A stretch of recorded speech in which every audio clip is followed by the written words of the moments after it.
there, crafty friends. Whitney here at Knitwits Yarn and Crafts. I'm super excited to talk to you about our fall knit along for 2025. We will be making the Elah cardigan by Isabel Kramer, and I will link to the pattern on Ravelry below so you can be sure to purchase the pattern if you haven't already. So this video will be about yarn choice. We actually have 9 options here at Knitwits that would work great for this sweater.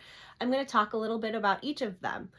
And first off, I will say you'll want to make sure that whichever yarn you choose, it is a solid or tonal because you don't want to detract from the beautiful lace pattern. Now the gauge given for the main part of the pattern is 18 stitches over 4 inches for stockinette stitch. All of the yarns I will show you will have that gauge. And then there's also a gauge given for the lace portion of the sweater. So yes, you will want to swatch twice to make sure your gauge is appropriate. So we have 9 worsted weight yarns I will show you, and then 1 Aran yarn and 1 actually heavy DK. So I'm going to start with the DK here and talk a little bit about each one from lightest to heaviest. So from the fiber company, Lore is a lamb's wool from England. And as I said, it is a DK, but it is heavier. It is woolen spun. And I saw at least one person use this yarn to make the sweater. I always recommend you check out projects on any Ravelry project you're wanting to make to see what other people did, whether they made any modifications, what yarns they chose, and any other fun stylistic elements. It gives you fun ideas. So like I said, at least one person used Lore. This is one of my favorite sweater yarns. This would be a more rustic and lighter weight, but also very warm. Another thinner option, but this is considered worsted, if I can show you the right side of it, is a Mono Andes.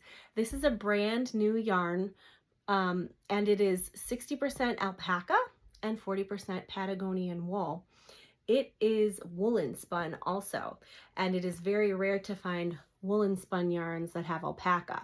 Now it's a little hard to see in this color, but there are little tweedy nubs and those are wool. It's an all natural fiber option. This would be a great choice. I'm doing this one in a different color.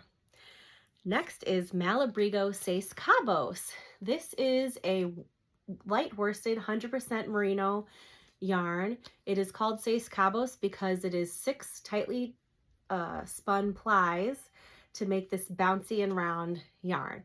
So this would be a great option. Then we have Malabrigo Rios, which is the superwash sister to Seis Cabos, 100% superwash merino wool.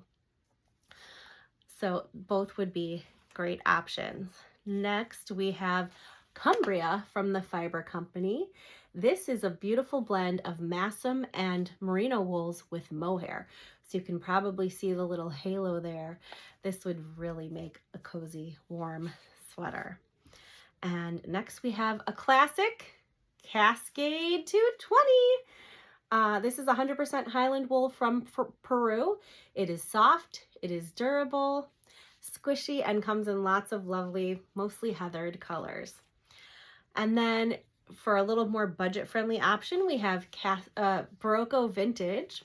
So this is a blend of superwash wool with acrylic and nylon. It's a really nice yarn too. And then for anyone not wanting wool, we also have Queensland Coastal Cotton. So it's just a worsted weight cotton that would work up nicely. And then finally, this one would be your thickest, warmest option is And Make Aran from the Fiber Company. This is a 50-50 wool alpaca blend. And again, on the projects on Ravelry, I saw at least one person use this yarn to make the sweater. So it just depends on what feel, what fibers you want to go for. We got lots of great options. Like I said, I recommend you check out the Worsted Aran tab on our website. We have all of our yarns up there that would be suitable for this project. And of course, you can send us an email if you would like any help picking out yarns.